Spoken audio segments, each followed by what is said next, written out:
Well, hello and welcome to this edition of Light of the Southwest. I'm your guest host, Jeff Cooper. This is my mom, Tommie Cooper, co-founder of GLC and Primetime Christian Broadcasting. We should have a pretty decent program today if we can manage to slug through. I think we'll have an excellent program. Who we got today? Our guest today is Pastor Mark Biltz from El Shaddai Ministries in Tacoma, Washington. Washington. Welcome, Mark. Welcome to West Texas. How are you doing today? Doing real good, Jeff. Thank you for having me, Tommie. It's wonderful to have you. Well, I think we scheduled you before, and circumstances had to push you back, and so you were so gracious to accept our invitation to come.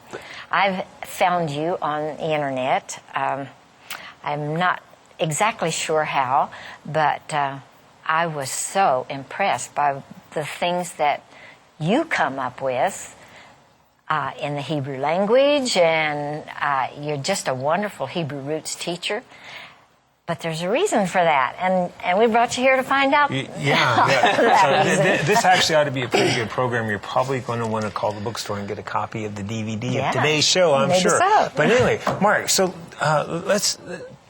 this is the first time you've been on GLC. Yes. Although I know you know a lot of our programmers, and we know quite a number of the people actually in your congregations and stuff. But tell us a little bit about yourself. Sure. I guess I'll start with myself, and then I'll go into the organization, or El Shaddai Ministries. Okay. But my last name's Biltz, but my ancestor was Isaac Hirsch. And because of Jewish persecution in France, he changed his name from Isaac Hirsch to Naphtali Biltz. What time period was that? Around Napoleon.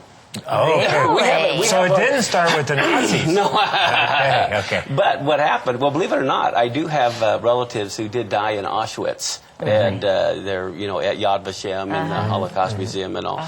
But my ancestor, my great-grandpa, was tired of being a poor tailor in France. So he left his wife and ran off with this Catholic lady to America. And I don't even know for sure if they even got married. But had my grandpa, and then he ended up deserting her and going back to France, and his wife wouldn't have him, so he lived with his son. And so my grandpa was raised by a Catholic lady, but his father was Jewish. And so then he raised my dad as a Catholic, and then my dad married a Protestant. And so here I had a Catholic dad, a Protestant mother, and we would do the Passover. We had a Hebrew, English, Haggadah. Sometimes we would do the Passover growing up because we knew we were Jewish. So I'm all confused. Yeah. But so you have like a real schizophrenic religious background. Yeah, right, exactly. Maybe that's why we have real good tolerance in our family for a lot of different religions and everything. But back in 1975 is when I got saved, became a believer. And I joined a youth organization called the Agape Force. I don't know if you've ever heard of the Agape Force or not. I mean, my teachers were like Leonard Ravenhill, David Wilkerson. I ended up moving to Texas, and but different speakers that were really good teachers. And I volunteered for a couple of years, working full time on the streets as an evangelist, this kind of thing. But I was a basket case at that age anyway. 19 to 21, I needed to get rooted and grounded. And then in 1977, I moved back to Wichita, Kansas, where I grew up. And I went to a Bible college there, and they were teaching on the feasts of the Lord, clear back in 1977. Really? Wow. Yeah. What Bible college was that? It was just a local Bible college in Wichita. I see. Okay. And but it was from a Christian perspective. It wasn't from a Hebrew perspective. Wow. And then I met my wife, Vicki, there, and so we got married in 77, and she and I had both gone to Bible college together. And then I ended up moving out to Washington State. My wife and I, we had some kids, 2 kids. And but anyway, in 1993, my wife bought me this book on the feast from a Jewish perspective. And so in 93, I read this book by Moshe Braun. And oh my goodness, everything just opened up. It's like, wow, this is deep. This is phenomenal. Was this Moshe Braun guy, was he also a Christian? No. He's just totally Orthodox Jewish. Totally Orthodox Jew, just writing on the festivals. But As you know, the Bible says we see through a glass darkly. We only see in part. Well, in Romans 11, a lot of the Christians don't realize, but it says the Jews were only blinded in part. In part. And so they have a part, and we have a part. Right. And the first group to humble themselves and learn the other part wins. Hey! And so, so for me, it's like, okay, I need to learn. Sure, everybody has bones. There's bones in Christianity. There's bones That's in Judaism. right. And I like to say I know how to eat chicken. I can eat the meat and throw out the bone. And so what I started doing was studying Judaism from a Jewish perspective, and there was some bones in it, you know, but there was a lot of really awesome stuff. Oh, yeah. And so I was able to put the two halves together, and it's incredible when you see with two eyes. Oh, my. That dark glass starts to clear up a little Yes. bit. You can see a little better. Exactly. And that's Yeah. why I'm so thrilled with GLC, the way you guys are getting the Hebrew Roots message out to Christians. I'm just excited about what you guys are doing. It sure has been exciting for us. How long have you been doing this? We started in 1982. Wow. But no, you guys didn't do the... Not Hebrew Roots. We started that about 1990. Don't look at me. In the 90s. In the 90s. Well, that's great. Probably the mid to late 90s. Okay. Well, in about 2000 is when we started El Shaddai Ministry. So my wife and I decided we would get it started. We had a couple people that wanted to start it, you know, and have been pushing me to start it. I mean, people over the years have been asking me to start a congregation, but I never felt like it was the right time. A congregation as opposed to like your own little Home group? home group, church, well, whatever. that's what they and all wanted. that. They wanted me to start something. So we ended up... Based on this Hebrew root Yes, stuff. yes, right? yeah. Well, in the past, it was just a Christian church, but I just didn't feel like it was the right time. Yeah. And then for several years, they wanted me to start a Hebrew Roots congregation. I just felt like it wasn't the right time. And then finally, everything came together, and there was two other couples that wanted to start it with me. And so... But were you and Vicki at that time, were you having like Bible studies at your... or? No, we weren't at that time. No, we weren't. It's really kind of humorous. My wife, when these people asked me to start a congregation, it was like a year prior before I actually started it. And my wife knew what it was like to be a pastor's wife, you know, just from the past experience of other people watching and things. And so when people, so people asked me if I wanted to start a congregation, I talked to my wife, and she said, "I thought you loved me." You know, and then, and then, she said, "Well, okay, as long as it doesn't get more than 100 people, you know." Well, right now, El Shaddai Ministry, we meet on Shabbat. We got over 600 people. We get over 1 million hits on our website every month. We have over 40,000 people from 70 nations downloading the teachings every month. And so it's just been growing like crazy. Wow. So, well, that's quite a change from a sort of mixed up schizophrenic religious past to now you're totally into the Hebrew things, and you have a huge you all have a huge following on your website at least. I know some of our usual suspects that are here on our GLC studios. I know you're familiar with them. We've even had some of your people, like I guess Jeff Morton has been here in the past, and so that's exciting. So you got into the congregation thing, and then what's happened since then? It's just gotten huge, and things. It's really taken off. It was growing, reasonably well until about 2008. And then in 2008, I had made a discovery about these eclipses that will be taking place in 2014 and 2015. And when I made that discovery, it was quite interesting. It was all God, where we had never videotape our services. But one of the guys that particular morning decided to videotape it. And so it happened to get videotaped. And we had just put it on our website. And then from there... This thing about the eclipses. Yeah, this thing about the eclipses. It was our first... I mean, it's very raw footage. I mean, we've just been doing a videotape, then we put it on our website. Then it went all over the world. News stations picked it up. I was interviewed by Fox News, Prophecy in the News, Sid Roth, different things. And WorldNet Daily picked it up, and, different news organizations. And so it just went like crazy ever since. Viral, basically. Yes, huh? yes. Because it was an awesome discovery that God showed you.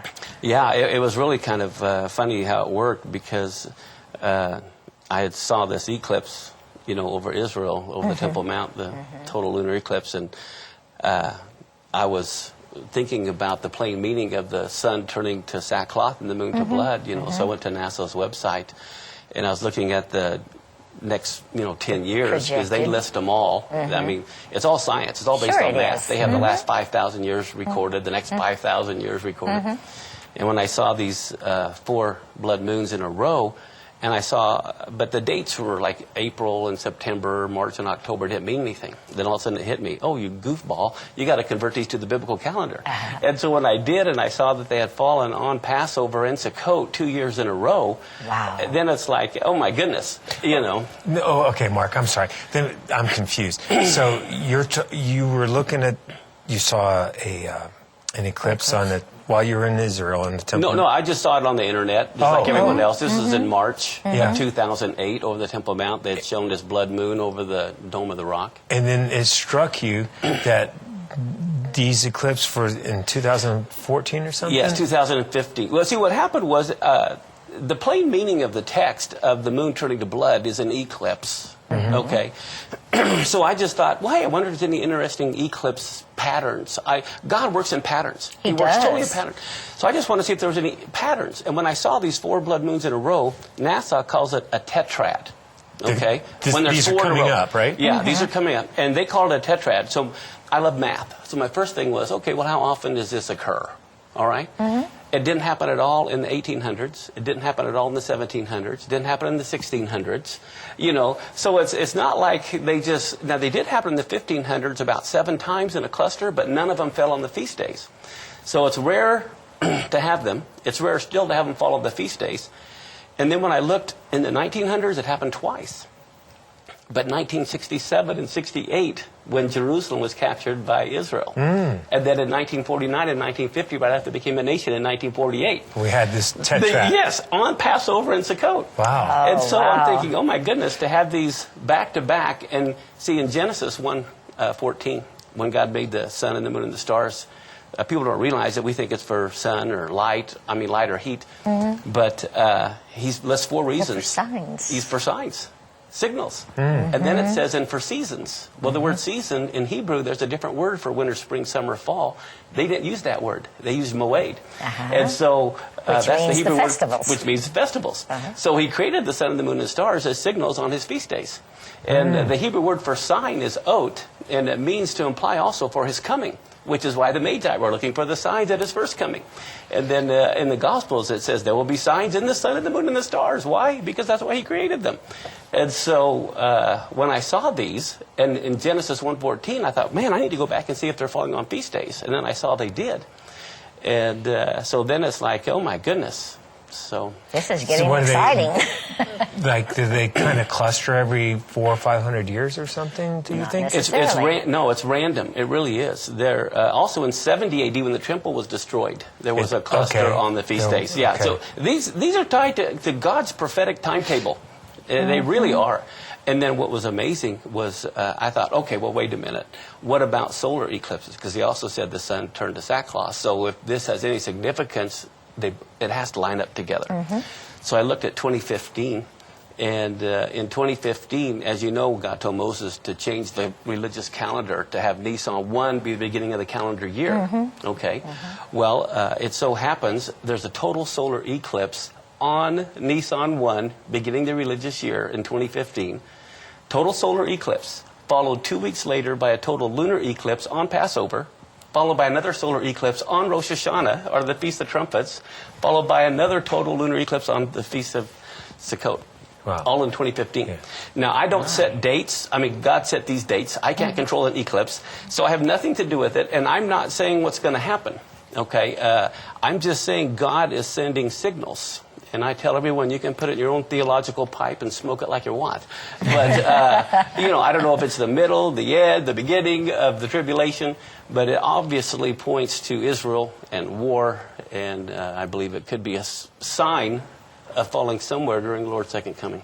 There's a a Jewish tradition that an eclipse of the sun means something for the nations. Judgment on the nations. Yes. And the eclipse of the moon is judgment on Israel. On Israel. Yes, you're exactly right. So that could be significant. Yes. Well, here's the other thing, too, that when I saw this, then I went back and I noticed in 2008, in 2009, and in 2010, there was only one total solar eclipse each year. There are annular solar eclipses, but there's only one total solar eclipse each year. Okay. But they fell on different days until I looked at the biblical calendar. They fell on the same day of the biblical calendar each year. So it's like, okay, 3 in a row on the same day. Well, they all fell on the 1st of Av. And if you're familiar with the Dire Straits, from the 17th of Tammuz to the 9th of Av, this is right in the middle of the Dire Straits. This is the day Aaron the high priest died as well. And so back in 2008, I was telling everyone when I saw that total solar eclipse that judgment is coming on the nations, just like you said, Tommie, probably in the fall during the fall feasts. Well, guess what happened? On the Feast of Trumpets of 2008 is when the Dow fell. And if you remember, the Feast of Trumpets is the first day of the 7th month, and the Dow fell 777 points. It was a 7% drop, resulting in a $700 billion loss on a failed $700 billion bailout package. And so I was like, this is God sending signals. You know, judgment was coming on the nations. If we will pay attention, attention. He is talking to us. And I'm not saying it's going to happen on that day. I'm just saying it's a signal of what's coming for the next year. Well, the same thing, 2009, we had one. And look what happened this last year. Look at all the tsunamis, the volcanoes, the earthquakes, major earthquakes. When was the last solar eclipse in 09? Well, on the 1st of Av was just this last July. They had the last one of the 3 in a row. Of 09 or 010 you're talking about? Of 10. It was on the 1st of Av in 2008, the 1st of Av in 2009, the 1st of Av in 2010. So it's like there's another series of year of judgment coming. Yeah. Wow. Well, did anything happen this July? Well, no, like I said, it's a sign of what's coming this next year. So it's not what happens on that day. It's as much as this is what's coming. But we are seeing extreme heat in our nation. Extreme heat. There's been everywhere. extreme cold in South America. I don't know if you heard, in Brazil, having more snow than they've ever had before. No. And a lot of fish are dying, and crocodiles and turtles all over in the South America area because it's so cold, the water level dropped. You can read about that. Really? Wow. And then there's the fires. Yeah. Fires. Yeah, Russia basically is on fire. Yeah. I think it's going to be a lot of turmoil. I think it's a preparation of what's to come. And that incredible flood in Pakistan right now. Yes, and China as well. China had mudslides and different things. Yeah, there's... Yeah, God's trying to get our attention. He really is. Well, here it's the Feast of Trumpets. Not the Feast of Trumpets, but Elul. The month of Elul has begun, which is 30 days of repentance. So this is the time in Judaism they say the king is in the field. You know, typically if you want to go see the king, you got to go through all this bureaucracy to see the king. But in Judaism, this is the month when the king comes to us, and he begins to look in the field and to see who wants to talk to him. Oh, wow. And we can come and say, Father, I have sinned against you. Yes, exactly. Forgive me. This is the month of repentance. This is the same time that Yeshua was baptized and went into the wilderness for 40 days, coming back out on Yom Kippur in the wilderness when he stood up to read those verses in Luke 4. This is the same time John the Baptist was baptizing. This is when everyone, because they want to get ready for the Feast of Trumpets and Yom Kippur. So this is the season of repentance right here on the biblical pattern. Yeah, so like basically what we call now August, right? Yeah. Okay. Yes. Okay. But like all the other Hebrew months, they don't coordinate with ours Totally. every year. They overlap. They overlap. So that'd They be move. the next 20, 30 days or a little bit longer, I guess. Right. When is the Feast of Trumpets?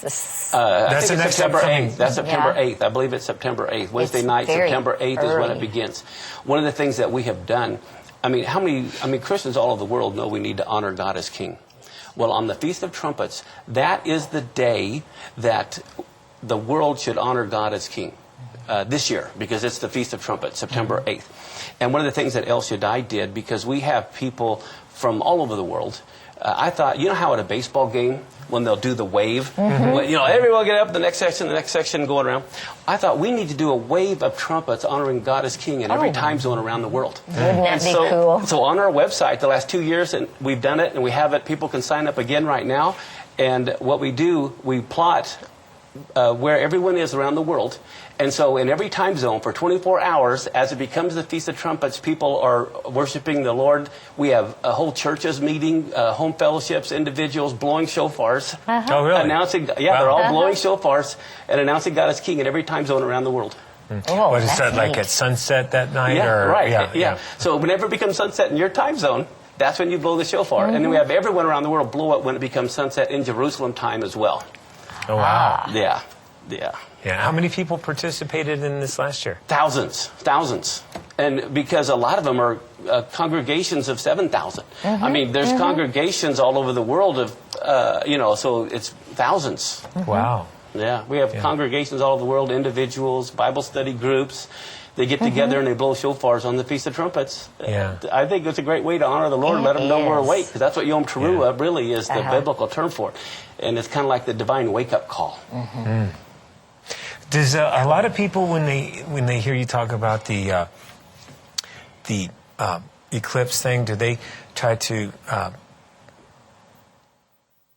use that as a springboard for their own, what's the word, eschatology or something? Oh, that's gone. Yeah. Oh, sure. Right. And a lot of people were trying to pin me that I was trying to say something, but I wasn't saying that anything. I was just, like I said, these are the signs that are happening. If you think it's the end of the tribulation, well, you can back up 7 years. If you think it's in the middle, you can put 3.5 either side. If you think it's the beginning, then go forward 7. But I was, as a watchman, I'm just saying, look, here's what I see happening. Here's what's coming. And you can put it your own eschatology however you want. And then I have thousands of people. I mean, I have like 3,000 emails in my inbox, about 1,000 unread. I don't have time to get to them, but a lot of people are trying to put it into their eschatology and want my thoughts about it. And I don't have time, so. Yeah. Now, you also do some DVDs and stuff, right? On the feast. On the feast, yeah. Tell us a little bit about those. Sure. And we'll do some free publicity for you here. Oh, sure. But what was so funny about those is they were divinely inspired. They weren't made as DVDs. I had just gone to a church, and I spoke on the feast, and they made a CD of it, just an audio CD. Well, a member of our congregation took his computer and said, hey, let's take the audio and give me your PowerPoints and see if I can mesh them. And so he ended up meshing them together, and that was the DVD. He just kind of dropped the pictures into the audio in his computer and made the DVD out of it. And then it's just started going like crazy. But I talk about the feasts of the Lord, the spring feasts. Hindsight's 20/20. So I go through on one DVD, the spring feast, how the Lord fulfilled them to the day of his first coming. And then I explain how he'll fulfill them to the day of his second coming. So one DVD is on the Feast of Trumpets, one on the Feast of Yom Kippur, and then one on Tabernacles. Does that ring a lot of bells with people? Or the whole Hebrew roots movement is kind of new to a lot of people. But does that ring a lot of enthusiasm? It is huge. I can't tell you how huge it is. It is incredible. We get phone calls from pastors all over the world, all over the United States even, saying, we want to start doing these. Help us. And so it's just been incredible. And we have people that are translating it right now. Some people are working on translating it into Urdu. In Pakistan. Yeah, in Pakistan. And we have Korean and Chinese and Spanish and Portuguese, and so it's just been incredible. People are really grabbing hold of it, because one of the things that I feel is really important with the Hebrew Roots movement that I don't see as being as common as it should be. I'm a big believer in building bridges, not burning bridges. And so everything I do, I really believe you don't take things from people. You give them things. And as you do that in their own time, in God's timing, they'll drop the things that they shouldn't have, and they'll hold on to what's good. So I'm finding believers all over the world, once they hear it from the a Hebrew perspective, but with grace and mercy, rather than hitting people over the head with the Torah. Yeah. It's easier to swallow, Sure so it to is. speak. Do you think it's interesting, Mark, that all this time you first stumbled onto the Hebrew roots thing in the 70s? Yeah, did you in say? 77 is when I started studying the feasts. Yeah. Do you think it's interesting that you went to this Bible college out in somewhere in the state of Kansas? I think Wichita. it was. Yeah, in Wichita, Kansas, and they were doing it, and yet there wasn't a. Well, they weren't doing it. They were just studying it. Just studying. It wasn't a matter of doing. It was just a matter of here they are, and let's find Christ in the feasts. It was totally from a Christian perspective. They were huge into replacement theology. Really? Without knowing it. Oh yeah. That was somehow.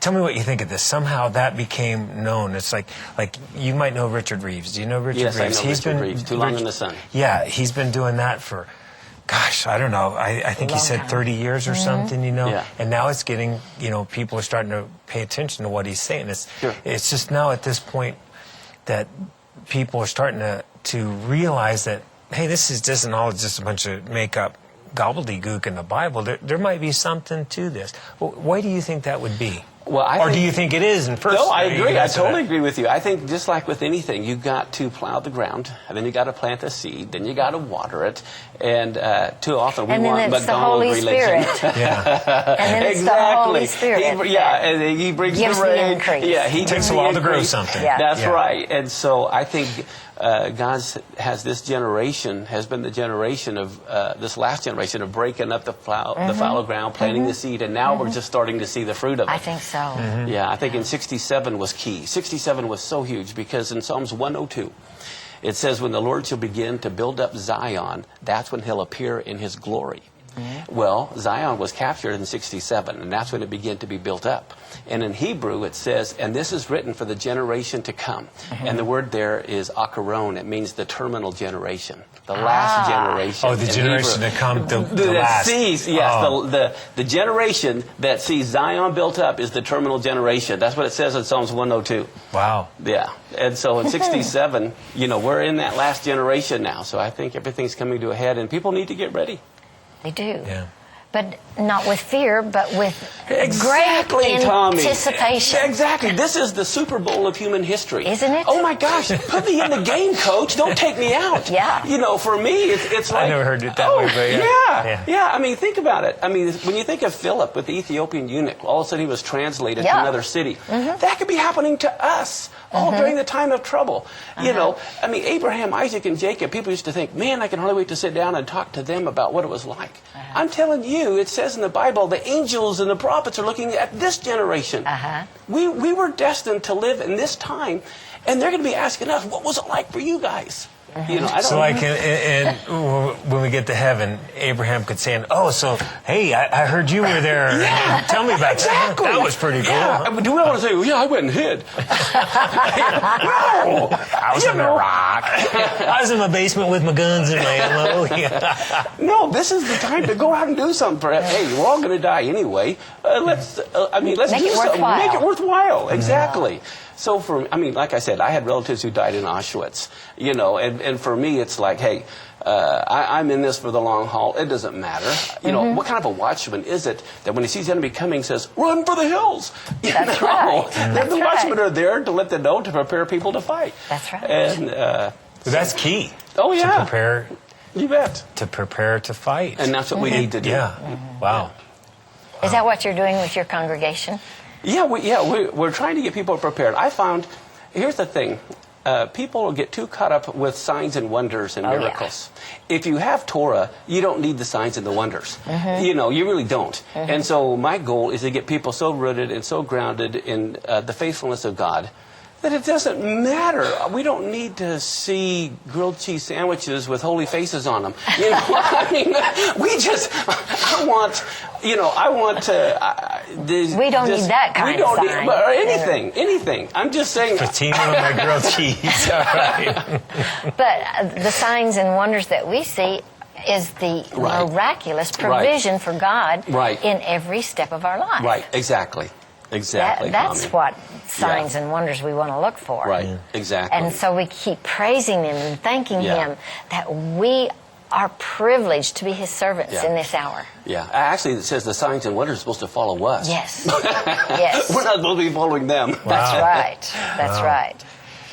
Oh boy. So you've studied a lot of Hebrew stuff. I think you were sharing before the program something about the word Bereshit.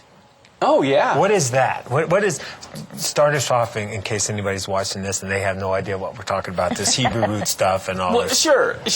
Let me show you a couple of pictures. Can I show you a couple of pictures? Sure. Yeah. Here, one of the things most Christians know that Abba is daddy and Av is father. So I've got a picture on the screen here where you can see the Hebrew word. It's Hebrew's right to left, so the Aleph and then the Beit. That's Av is father. Well, the amazing thing too, if you'll notice, the word for son is Ben. Okay, you have the Beit again, and then that's the final noon. Now, how many of you know that Jesus or Yeshua was the stone the builders rejected? Yeah. You know, why was he the stone the builders rejected? Well, if you look at this next one, the Hebrew word for stone is Evan.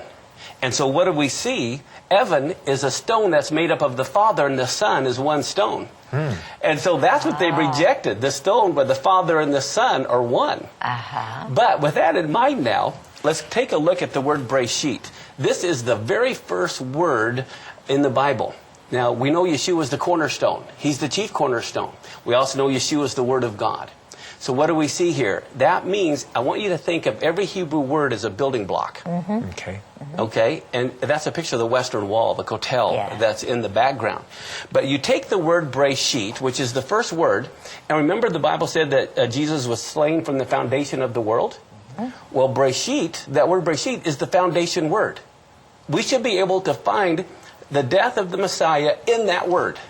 So let's take a look. The first word of Bereshit is bar, like in bar mitzvah. Okay, it means son. Well, what else do we see? The word Aleph stands for God, because Aleph is the first letter of all the Hebrew words for God, pretty much, like Elohim. It's the first letter of the Hebrew alphabet. It's the number one. God is one. So we see that we have the Aleph in there. Well, the word sheet in Hebrew means thorns. Okay, well, guess what else? Rosh is head. All right? Barosh, the Beit Reshin, is tree. So what do we have? We have also, well here, so you have the Son of God crowned with thorns upon his head in the tree. And then Shai is gift. The Tav means covenant. So we also have the Son of God is the gift of the covenant. So all in the word Bereshit, you have the Son of God crowned with thorns upon his head, hung in a tree, as the gift of eternal life or the gift of the covenant. And that's without moving any of the letters around. That's just looking at some of the words in the word Bereshit. Wow. Man. That's pretty cool. That's profound. Yeah. So it's all right there. He said he was slain from the foundation of the world. And so we see him slain and hung in a tree, the Son of God. Wow. In the word Bereshit. Yeah. That is awesome. And you do that almost every week, don't you, with a word study? Yeah, and we have on our website, I think one of the reasons why it's really popular is everything's free, pretty much. The audio is free, the notes are free, and the PowerPoints are free. People can go to our website every week and download the audio and the notes and the PowerPoint. Because the main reason is I want this stuff to be taught. Sure. You know, and I just want to get the word out. Amen. Yeah. Wow. So that way we have people, as a matter of fact, this fall, in October, we're going to start a series. It's called The Road to Emmaus. Remember when Yeshua was walking on the road and the two disciples, and he opened up the scriptures and showed how he was through it? Well, that was the Torah. Of course So it we're going to was. spend the whole year, and I'm going to go through Genesis to Deuteronomy, showing Yeshua in all the Torah portions. And then we're going to go through also the Gospels and the book of Acts from a Hebrew perspective. Because there's a lot of things that, you know, like if I said I hit the ceiling, well, if the translator 2,000 years later translated that correctly as hit the ceiling and not got mad, people would be wondering how high I jumped. Okay. Really? Well, it's the same thing with the scriptures. So we're going to go through the Gospels and Acts from a Hebrew perspective because there's a lot of idioms and different things that people miss. One of the funniest ones is the cock crow. When Peter denied Christ, that had nothing to do with a chicken or a rooster. They weren't even allowed in Jerusalem at the time. Right. It was like the town crier. The temple crier at sunrise was known as the giver, the cock crow, to get all the priests to come and begin the service. Yes. And so that's really what happened. It was just a matter of the event happened. Like the alarm clock. Yeah. Time to get up, get over to yeah. So it had nothing to do with the rooster or crow. But I mean, that's nothing big doctrinally about that. But it's just a lot of little things. You know, like There's been lots of sermons preached on it, though. yeah. Like if your eye be evil, your whole body's full of darkness. The evil eye just means to be stingy. That's what it means, someone who's not generous. You know. Oh. I forgot what I was going to ask you. Well, you do this a lot then. Do you travel? Yes. A few months ago, I was in Sweden, Switzerland, and Germany speaking. Oh my gosh. And then I just went back to Sweden last month, and I was in San Diego, and I was in Portland at the Love Israel conference, and I'm going to be going to St. Louis in December. I'm going to Israel, leading a tour in October. And Are you going for the Feast of Tabernacles? I always go after. I want to avoid the rush. I see. Well, I think you were in Sweden and so forth was why we had to push you back to today. But what's the climate over there spiritually? Well, that's a good question. Believe it or not, from the people who live there, from the Swedes who live there, there's a big push for all religions to come under the Catholic Church, all the Protestants to come under the Catholic Church. Oh, really? That's the big push right now in Sweden. They're trying to get all the churches to come under the Pope's authority.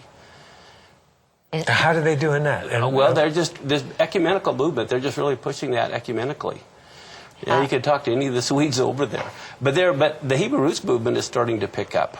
You know, which is really good, and that's what I'm trying to do is to help launch an authentic Hebrew Roots movement. They've already been going there for a few years. You know, Daniel Forsland is the man that's over there. That's just incredible, trying to lead the way. Wonderful. So, yeah, and when I went there, a regular Christian church. That one of the people that listed El Shaddai go to, their pastor opened up their church for the meeting. But we had a couple hundred people come, and it went very well. And then this last time also, when I went, 6 months later, it went very well again, and I'll be back. Good. And they had Swedish television program, Christian filming the whole thing, and I believe it finally got televised last night, the meetings that we did last May. Really? Yeah. There's a whole series of meetings that we did. It's all in Swedish, but... Televised on what? They're Christian, like local TBN network or whatever. Yes, the big Christian network in Sweden. Wow. Yeah, so... We occasionally hear from someone over there, who really are interested in the programming that we have, because they are mostly Hebrew Roots programs. And it's just God's time for people to start getting hungry for how they can please Him. Totally. And that's the whole point. Right. We want to worship the King the way He wants to be worshipped. Right.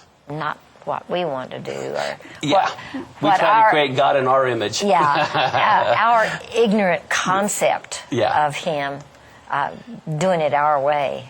He doesn't fit in a box very well. He doesn't fit in any box, none whatsoever. I love him. He's just so great. Well, yeah. Go ahead. No. I was just going to say he likes to break out of our boxes. He does. He does. You know, I was intrigued by your talking about your Yeshua, Jesus, in the Torah. You know, we produce a weekly series called forgot what I called it. Doorways to Wisdom. Huh? Yeah. And we have different guys that come on, and I have not now seen. I have missed some of them now, but. The whole idea behind that was that they're supposed to get on there and take that hour and show me where Jesus is in the Torah portions. In that Torah portion and everything. Did you know a lot about the Torah portions when did you discover 93. what Torah? In 93, so about 17 years ago. And so you've been studying this? Did you learn from other people, like, say, Mani Judah or somebody? No, I've never even heard him speak before. But I don't know. I've just a lot of studying. Yeah. of just all kinds of things. First Fruits of Zion has been a real excellent resource for They material. I don't know if you're familiar with First Fruits of Zion. I am. Yeah. And you do a Torah portion on your website. Yes, each week. every week we go, but it's from a totally different perspective. It is. Oh yeah, and I like to also bring in what some of the Jewish sages said too, and incorporate it because it's the stuff that applies, and it's really good. I mean, it's just incredible. It's just absolutely incredible insight. I mean, there's so many different authors that I have, that I recommend. One of the most amazing things is the Hebrew language again. Elohim. When you look at the word Elohim, the first part, El, is God. Okay? Elim, you take the first two letters and the last letter, Elim. In Isaiah 53 where it says he was, as a sheep is dumb or silent before its shearers, the word Elim means to be mute, to be dumb, to be silent. You ever heard the term oi? Oi, oi, vey. Well, in Hebrew, oi means grief, great grief or sorrow. And so the very word Elohim is God who is silent in his grief. Here you have a God, like Genesis 6:6, it repented the Lord that he made man, and it grieved him at his heart. And here we see God as the one who internalizes his grief, and he's silent. I mean, it's just, even in the word Elohim. That's a heartbreaker. Well, that's what I'm saying. There's just so many amazing things about the Hebrew language. And the next session, too, I can maybe show you some other things that are just absolutely incredible. Well, I kind of want to shift gears that way a little bit. We've talked, in this first hour anyway, we talked about the fact that you were raised Catholic and a mixed package background and everything. But you're big into Jewish or Hebrew roots, and yet you're not wearing the little yarmulke on your head. You're not playing Jewish guy, though. Yeah, no, and we don't at El Shaddai. We're different from a lot of, in one sense, I call it Messianic Judaism, so to speak. But no, we're, even though I am Jewish per se, I don't feel I have to wear it on, on my head or whatever. God looks at the heart. Yeah. But at the same time, sometimes I do, a lot of times, and during the services I do. Sometimes I do, sometimes I don't. But there's reasons why I do, and there's reasons why I don't. Okay. I don't feel like it's necessary to prove who I am, But what some people don't realize, a yarmulke, they don't realize what they're saying when they're wearing it. Just like you can have a Mariner hat or a Texas Ranger hat. If you don't know what it's saying, people don't know the material, the colors, the different things. They're saying something, And so if you're wearing a yarmulke that says you're an Orthodox Jew, if you're not an Orthodox Jew, you shouldn't be wearing that yarmulke. You might be wearing one that says you're a Reformed Jew. Well, you wouldn't want to wear that. that says you don't believe in the Torah at all, basically. Reformed Jews. Really? Oh, Reformed Jews will have women rabbis, homosexual rabbis. They think the story of Noah and the Ark was made up. And so people don't. So basically, they're Americans. Yeah. But so anyway, if you're wearing a yarmulke but you don't know what you're communicating. That's not really good. Best not to wear it. People don't know what they're communicating. And so, anyway, so there's a lot of confusion. People go through identity crisis when they get to that. They need to find their identity in Messiah. Yes. Too many people are trying to find their identity in being Jewish. And then a lot of them end up denying the Messiah, for heaven's sake. And your identity has to be found in the Lord. It can't be found in Judaism. So. How about the tzitzit? Yes. The tzitzit is great, and I do wear tzitzit. I don't necessarily wear it all the time, but I do wear tzitzit, especially on Shabbat, But I have 6 or 7 different tzitzits, but I don't wear them on my belt loops. I do it biblically. I have a 4-cornered T-shirt garment that I wear the tzitzit on. But I think tzitzit are great. But I think you need to do it biblically. Do you think a lot of the Hebrew roots stuff gets lost in the quote-unquote, not to denigrate the Jewish culture, but gets lost in the Jewish culture? A lot of people do that, and they pick up, they become like Orthodox, or they like the some of those Christian sects that are from, they dress like there in the 1700s or 1800s, actually, just like some of the Orthodox sects dress like. Well, they have their rabbi that they follow, right? That's what they do. Some they follow dude a rabbi, from Eastern Europe, right, 100, right. 200 years ago. Right. Yeah, it's kind of confusing there. As far as what? It's kind of confusing for people that they don't know what they're doing then. So who doesn't know what they're doing? The Gentiles? Yeah, exactly. So they don't know. People who are trying to learn this stuff or understand the Hebrew roots in the Bible and the Torah. Let's just keep it to the simple Torah. Sure. They're kind of lost. So how would they? What do you think is the best way if you're confused about your identity in Messiah? How do you go about fixing that? What's your prescription, doctor? Well, that's what they need to do. They need to find their identity in Messiah. And then... how did they do that, though? How do they find out when they get saved? Okay. But then sometimes after people get saved, then some people can veer off. And so they have an identity crisis even after that. I think sometimes. Yeah. They need to get rooted and grounded in the Torah, in Yeshua, and have peace about that. And I think that's what's happening all over the world. I think people are that's why they go into their genealogy, trying to find out what their roots are. And what I think Christians need to realize is their roots aren't 2,000 years old; they're 4,000 years old, going clear back to Abraham, Isaac, and Jacob. They need to realize that. Well, Jesus gave us one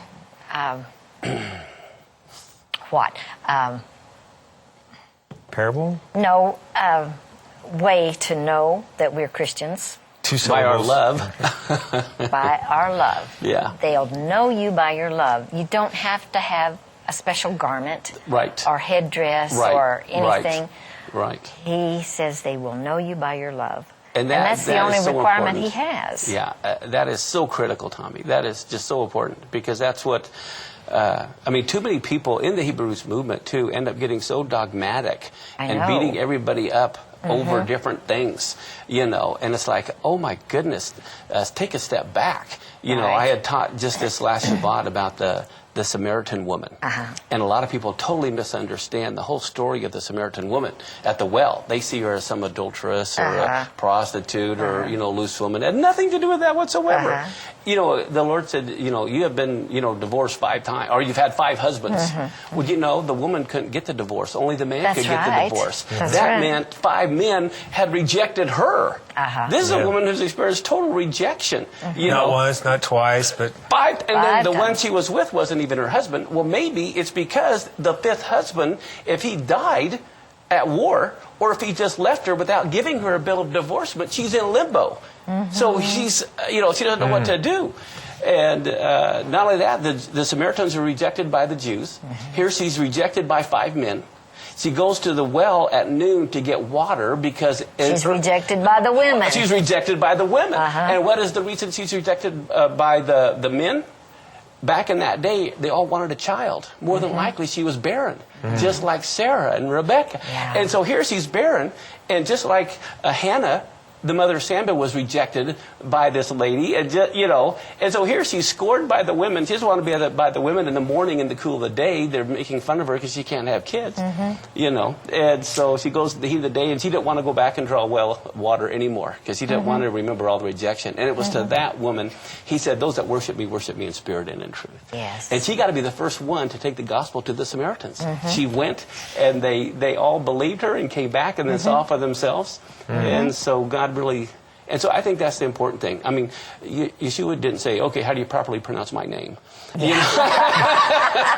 mean, give me a break, he reached out to the rejected person. And I think we in the Hebrew Roots movement oftentimes get so caught up in some of the silliest things rather than loving people. We try to be more cultic and, Yeah. Yeah. Proper. Well, let me ask you about that. Along that same, well, it's not really. It's a little bit of a change, but throwing you a change up here. You talked earlier about the watchman on the wall has to stand ready to battle and everything, and you have a good background that this is a legitimate question. People talk about the coming times of trouble and everything, and what would they do? Let me ask you, Mark Biltz, would you be politically active. Are you politically active? I mean, I know your allegiances with a kingdom not here on earth and with the Messiah. But do you have any interest, do you think people should have any interest in current day activities, like, say, defending Israel or trying to defend our right of freedom of religion in this country? Our Constitution. Yeah, or even the Constitution as it used to be. Well, have you ever heard of Brigitte Gabriel? Oh, yes. Mm-hmm. She just spoke at our congregation, So, I mean, in one sense, I don't have any problem with people being politically active, let's say. I mean, we do have to make a change and do what we can. But I believe the Torah says to do, not just to sit back and learn. So we're supposed to be involved, in building the kingdom of God per se, but I don't believe in this kingdom now theology either. But I'm just saying that I do believe that we need to be loving one another and building the kingdom of God, but I don't think it's all going to come together until Messiah himself returns. But that doesn't mean we're supposed to not do anything. Or just sit be back passive idle. and let them roll over you. Yeah, right. That's a good point. And I'll bring this up the next half. The word for peace in the Hebrew, have you ever looked at the word shalom in the ancient picture language? No. No, I don't think I've ever seen the ancient picture language. You. Oh, you haven't seen the ancient picture language? No. It'll blow you away. We'll do that the second half. I'll go through the picture language, and you'll find out what true peace really is. Yeah. Okay. Yeah, I'll do that, because I know that you talked about you had some relatives that had expired in the concentration in the concentration camps of Germany. Yeah. And of course, if you were Jewish back down through time, then they had people don't realize this, but there was, in Isabel and Ferdinand in Italy and in France, even King James kicked the Jews out of England, invited them back 20 years later, and took all their stuff. 20 years later, invited them back and did it again. Right. And this has just been going on down through time. Yes. So it's nothing new.